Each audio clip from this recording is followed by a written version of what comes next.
Elle est l'une des figures de la télévision romande depuis plus de 35 ans. Elle y a été journaliste, présentatrice, productrice et même chef. Mais c'est aujourd'hui la femme de lettres que l'on reçoit puisqu'elle publie son 6e roman. Merci d'accueillir Martina Schiba.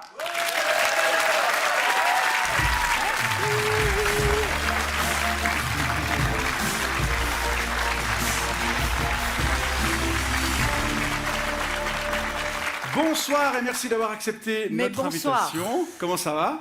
Mais on survit. Vous savez, il ne faut pas avoir des ambitions trop démesurées par les temps qui courent. Il faut aller au jour le jour. Voilà. Et puis on dit, après 60 ans, si tu te lèves le matin et que tu as mal nulle part, c'est que tu es mort. Donc moi, je me lève le matin, j'ai mal partout, donc je suis vivante. C'est ça. Et pour le moment, j'apprécie.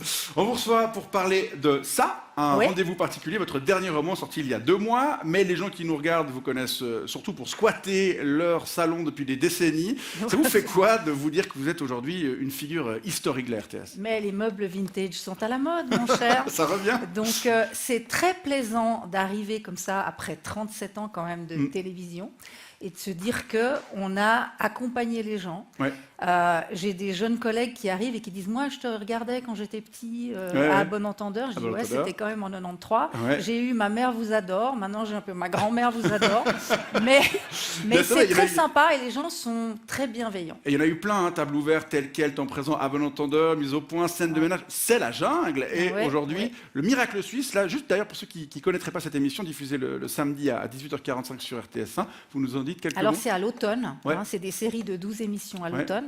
Et puis l'idée, c'est de dire, voilà, les Italiens, ils ont la Dolce Vita, hein, les Danois, ils ont le Hygge, ou les Suédois, je ne sais plus. Tout le monde a un mode de vie. Le nôtre, c'est quoi? Eh bien, c'est le bon sens helvétique. Et donc, c'est une émission qui recense un petit peu le bon sens helvétique à travers des thématiques et à travers des archives. C'est voilà, une émission constituée d'archives, vous l'avez dit. Ça vous manque pas de faire du vrai journalisme, de vibrer au rythme de l'actualité? C'est très insultant ce que vous dites. Non, mais du vrai journalisme. Du journalisme au sens de suivre l'actualité. Alors, j'ai beaucoup fait. J'ai travaillé à peu près partout dans cette maison, sauf au sport. Et j'arrive à un âge où j'ai plus forcément besoin de ça. Il y a des jeunes collègues qui le font extrêmement bien. Il y a quelqu'un qui m'a dit il n'y a pas très longtemps, vous êtes comme le carré de chocolat avec le café. C'est bien sans, mais c'est mieux avec. Et puis, il y a une autre personne qui m'a dit, moi, je découpe vos articles et je les punaise dans mes toilettes. Parce que comme ça, mes invités, ils vous lisent et ils passent un bon moment. Et je trouve ça extraordinaire. Je pense que c'est les meilleurs compliments qu'on m'ait fait. Vous passez du salon aux toilettes aussi. C'est ça, mais on accompagne les gens jusque dans cet endroit-là, jusque dans leur intimité. Mais je trouve que c'est très chou comme compliment. Et aujourd'hui, j'aspire à rien d'autre que ça. Et puis écrire, l'écriture de romans, c'est aussi une manière de se distancer de l'actualité. On va parler de cette corde qui est l'une des nombreuses que vous avez à votre arc. Mais d'abord, on découvre votre portrait. Il est signé Aurel Cuta. Mais c'est pas impossible que le studio tremble un peu ce soir parce qu'on a déplacé un des piliers de la RTS pour le mettre autour de la table. Martina Schiba, c'est 37 ans de télévision. Une carrière à faire pâlir les journalistes du 21e siècle qui en sont à leur 12e tournée générale de CV. Tout commence il y a 60 printemps à Prague. Elle a 3 ans quand l'URSS envoie ses chars en ex-Tchécoslovaquie et que ses parents fuient vers Genève. Et puisqu'ils tiennent le resto du tennis de Lancy, elle tape des balles, à 2 doigts d'un destin à la Hingis. Jusqu'à 20 ans, Martina fait partie du panier des meilleures joueuses suisses, sans savoir que son grand chelem se jouera là. Au temps de la télé 4/3, elle lance l'émission Mise au point, il y a 30 ans. Il y aura des choses drôles, des choses moins drôles, des choses importantes, moins importantes, des reportages, des rubriques, des interviews. On mélange tout ça et on vous le sert bien frais. C'est parti. Puis, elle dissèque nos intimités dans Scène de ménage. Et Dieu dans tout ça, on en fait quoi? Avant d'imaginer l'émission la plus WTF de toute l'histoire de la télé suisse, c'est la jungle. Dans notre équipe de sauvages, la Queen, elle a tout fait. Elle a même été chef, mais pas trop longtemps parce qu'elle a trouvé ça un peu chiant. La retraite à 67 ans, les gosses interdits dans les trains, les écrans. Elle a un avis sur tout. Elle est sans filtre. Vous l'adorez ou vous la détestez. Quand sa tension tape le plafond, elle le dit, haut et fort. Quand c'est la jachère de baise, elle l'écrit. 6 romans et beaucoup d'autofiction. À 40 ans près, c'est sûr, elle aurait été youtubeuse. Elle aurait vlogué pour Tataki. Les boomers la trouvent souvent déjantée, un peu fofolle. Les plus jeunes la trouvent parfois boomeuse. je m'en fiche. Et si, Martina Shiba, finalement, vous étiez un pont entre les générations? Martina Shiba, je vous présente Yves Beck. Bonsoir. Yves Beck, monsieur Beck, vous êtes écrivain, tout comme vous. Oui, mais moi je suis écrivain professionnel. Je griffonne, j'énonce, j'élucubre, je barbouille, je ponds à temps plein. Je n'ai pas les mamelles du service public auquel m'abreuver n'était le succès au détour de la 4e de couverture. Vous êtes davantage journaliste ou écrivaine, du point de vue de ce que ça rapporte? Ah, du point de vue de ce que ça rapporte, journaliste, parce que écrivain en Suisse romande, ça rapporte à peu près rien. Et du côté du cœur? Du côté du cœur, j'ai fait des études de lettres, donc je reviens à des premières amours. Ouais. Mais je voulais juste dire à monsieur, bon, j'aurais préféré le monsieur torse nu qui fait des trucs avec ses pectoraux, mais bon, voilà. C'est très rare que les grands écrivains... Ne le tentez pas. Et que Non, restez vous ne avec voulez nous. pas me voir. c'est très rare, ou alors vous vous déshabillez. J'ai C'est 4 très- tétons. C'est C'est très rare. très rare Et vous? que... Qu'est-ce qui est très rare? C'est très rare que les grands écrivains et les vrais critiques littéraires s'intéressent à mes livres. Donc même si vous me découpez en rondelles, j'en serais honorée. Cet ouvrage Nous paru... verrons. Nous allons voir ça tout de suite. Cet ouvrage paru il y a 2 mois est votre 6e roman. Il s'agit de la suite du précédent, intitulé Rendez-vous. Mais ils se lisent séparément. Hein. Oui, Je précise. absolument. Et Rendez-vous, celui-là, il raconte la rencontre entre une quinquagénaire suisse et un Parisien sur les marches du Sacré-Cœur. Et ces 2 livres sont classés dans le registre de l'autofiction. Qu'est-ce que c'est l'autofiction? Alors l'autofiction, ça veut dire qu'il y a beaucoup de la vie de l'écrivain, Mhm. mais qu'il y a des libertés possibles avec des personnages qui peuvent être inventés. Quand ça nous emmerde de dire quelque chose qui est gênant, On amplifie, on modifie. on le romance un petit Ouais. peu. Et ça permet aussi de distordre de temps en temps la réalité pour répondre à une narration. C'est plutôt cool. C'est un genre qui vous parle, Ouais, monsieur c'est Beck? cool. Pas du tout. D'abord, pour écrire une fiction inspirée de sa propre vie, faudrait-il qu'Issel revête un quelconque intérêt, ce qui n'est absolument pas le cas de la mienne, qui est aussi palpitante qu'une paroi de cave. Et quand bien même elle le fut, faudrait-il que j'eusse la prétention de la partager avec le monde. Oui, c'est ça. Il faut faire preuve d'une certaine dose d'impudeur pour écrire un roman comme celui-ci. Absolument. Mm. Et quand on me dit c'est un peu exhibe et tout ça, je dis bah oui. Oui, forcément. Mais c'est vrai que au tout début, avec le premier en 2022, je me suis dit mais en quoi mes atermoiements nombrilistes à propos de mes plans cul sont susceptibles d'intéresser quelqu'un? Ouais. Et alors? Je vous donne raison. Et ensuite, quand il y a eu les premières lectures et les premières réactions, il y a des gens qui me disaient mais on dirait que vous êtes dans mon cerveau, vous racontez des choses que tout le monde vit, et ça nous fait du bien que vous mettiez des mots et que ce soit rigolo Parfois, et plus tout ça. l'histoire est personnelle, plus On arrive à elle quelque devient chose d'un peu universelle. universel, Ouais, exactement. Parce que peu ou prou, on vit tous un peu les mêmes Les mêmes choses. emmerdes. Et Quelle est donc- la proportion de ce qui est vrai et quelle Ouais. est la proportion de ce qui n'est pas vrai C'est dans ça. ces livres? Alors, moi, j'ai dit 75, 25, ou Vrai, 80, 20. 75. Ouais. Ouais. Et est-ce qu'il y a des J'assume lecteurs qui vous ça. disent est-ce que ça, là, c'est vrai, Oui. est-ce que ça, là, c'est pas vrai? J'ai même eu des quiz où on m'a dit ça, c'est vrai ce que vous avez rencontré un homme sur un site de rencontre? Ouais. Sur les marches du Sacré-Cœur? Ouais.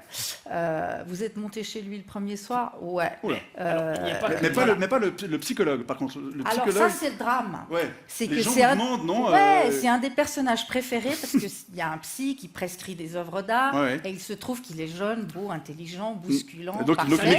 il n'existe pas. Et donc, les gens me demandent son numéro de Bah oui, téléphone. Il y a même pour un ça. hôpital qui m'a demandé s'il faisait des conférences. Et Ouais. chaque fois, les gens viennent et ils me disent « Vous pouvez me filer son numéro à David Maunoir ?» Ils l'ont même googlé. Ouais. Et je dis « Ben non, c'est mon fantasme de psy. » Alors, il n'y a Voilà. pas que votre vie que vous exposez, il y a aussi celle de vos proches. Mhm. N'avez-vous point craint qu'il s'en trouve Marie? Je me mets par exemple à la place de votre ex, Marie, que je ne connais pas, mais j'imagine que la lecture de certains passages pourrait le rendre foudrage. Alors, mon ex-mari ne figure pas dans ces livres. Oui. Par contre, Non, mais l'homme celui qui l'a remplacé, oui. l'homme des marches du Sacré-Cœur, celui qui a été rencontré. Donc, Si tant est que à quelques Paris. sentiments perdurent en lui, mettez-vous à la Non, mais en sa gros, les place. gens qui se reconnaissent, est-ce que ça les gêne non, ou mais pas? Ouais. c'est un homme qui a... Parce que c'est deux personnages qui ne cochent aucune case l'un pour l'autre. Donc c'est un homme qui a énormément de défauts. Hein. Ouais. Il boit, il fume, il fait pas de sport et Ouais. tout ça. Mais il a plein de qualités. Et une des qualités, c'est un très grand respect de mon travail et un amusement par rapport à ça. Donc il relit Et après, il oublie, hein, mais disons, il relit, et puis il m'a jamais empêché d'écrire quoi que ce soit. Et franchement, je lui rends hommage ce soir, parce que pas tous les conjoints seraient d'accord. Tous les passages ne sont pas spécialement valorisants. Monsieur Beck, mais pourquoi ne pas tout inventer? Est-ce que, Madame Chiba, vous manqueriez d'imagination ou est-ce un moyen bon marché, voire rentable, de faire une psychanalyse? Alors, un peu des deux. Je pense que je ne suis pas capable de créer des personnages in abstracto, un polar, un scénario, etc. Je reste malgré tout dans un rôle d'observatrice, de journaliste. De témoin. J'adore raconter notre époque, et donc je la raconte, à mon avis, mieux avec des choses qui sont vécues par moi ou par d'autres. Monsieur Beck évoque la thérapie, c'est un thème central de cet ouvrage, puisque votre héroïne se voit prescrire une thérapie par les œuvres d'art. Ça, rapidement, ça existe, ça consiste en quoi? Est-ce que ça marche? Alors, ça existe depuis 2018, c'est pas de l'art-thérapie, parce que dans l'art-thérapie, on fait soi-même quelque chose d'artistique. C'est des prescriptions muséales, c'est-à-dire qu'on vous envoie dans un musée, vous confrontez avec des œuvres d'art. Le cri de Munch, puis on se dit, tout de suite, on va mieux. Il est dedans. Ah, c'est vrai? Oui, il ne l'a pas lu. Non. Bah non. Il ne lit jamais rien. Je ne lis jamais rien, je ne sais pas lire. Il a lu le mode d'emploi de son iPhone au début. Oui, et encore, la moitié. Et donc, c'est théorisé et il est prouvé que ça agit sur des neurotransmetteurs, que ça permet de sécréter de la dopamine, de la sérotonine, etc. Et donc, depuis 2018, il y a régulièrement des gens qui font des prescriptions muséales. Et très récemment, ça a commencé en Suisse. Il y a des hôpitaux. Ça fait depuis avant 2018 qu'on se rend dans les musées pour se sentir mieux en sortant qu'en en entrant. Mais pas sur une ordonnance de médecin. Mais les médecins, méfiez-vous des médecins. Martina Chiba, on vous propose maintenant de répondre à quelques questions de téléspectatrices et téléspectateurs. Elles ont été laissées pour vous sur notre répondeur. Mais non, ça va aller, tout bien. Oui, bonsoir, Madame Chiba, Zurcher à Open. Alors, je téléphonais pour vous dire, tout d'abord, bravo pour votre carrière à la TV, et en particulier pour la formidable émission C'est la jungle, qui nous manque à tous.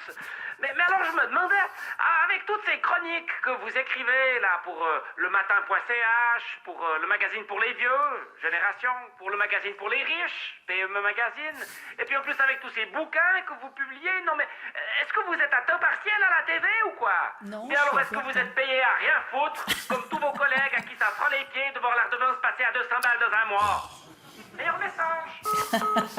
Alors, je suis à plein temps, je demande l'autorisation pour chaque activité, parce que c'est comme ça qu'on fait, et je travaille beaucoup le week-end et la nuit, parce que comme je le dis dans mes chroniques, je suis très, très insomniaque. D'où trouvez-vous le temps pour cet homme du Sacré-Cœur? Deuxième message. Oui, bonsoir, ici Madame Jean Monod à Lausanne, Faverges. Madame Chabat, j'ai toujours beaucoup apprécié vos émissions, même si je dois dire que j'ai d'abord eu un peu de peine à me faire à votre remplacement de Madame Valli. Mais alors, je dois dire que j'ai toujours eu beaucoup de peine avec votre look. D'abord eu ces lunettes roses, et puis ensuite ces vestes en cuir, et puis alors aujourd'hui ces jeans, et puis ces baskets. Non mais... Vous pourriez pas faire un petit effort et mettre des robes et des talons comme toute femme qui se respecte et qui respecte son public? Alors, merci d'avance. Je pourrais, mais non. Voilà. Quand j'ai commencé, on a d'ailleurs vu une image avec un truc en panthère absolument affreux. Mais on vous a fait beaucoup de remarques au début, non?